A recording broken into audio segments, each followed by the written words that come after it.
I don't think R2P would have come into being without the human security agenda. I think the two, Canada has been a enormous entrepreneur both in human security and in R2P, and the two are connected. And they're also connected on the prevention side. You're not going to have good prevention of conflict unless you invest in all the dimensions of human security. And so in that sense, I think the human security agenda is complementary. I don't think you can have human security in the world without credible and capable sovereigns. I understand the enormous importance of getting us to shift from national security to human security and to build security for ordinary citizens as opposed to security for, the state elites. But at the end of the day, unless you have a sovereign state that can actually deliver basic security, basic services, and protect the territory, I don't think you have human security at all. I think there's no doubt that if you look at the way in which Syrians are using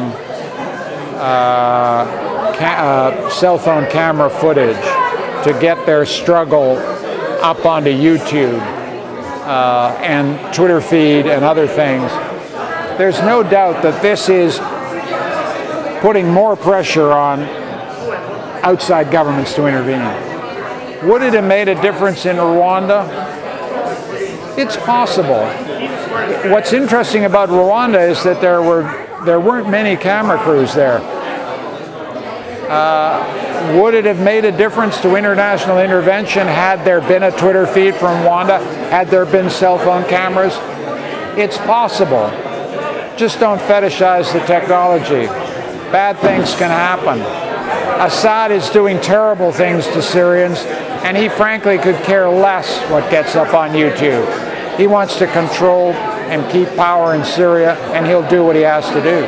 So, yes, the social media help to protect citizens, but a sufficiently ruthless leader will ignore Twitter and the social media.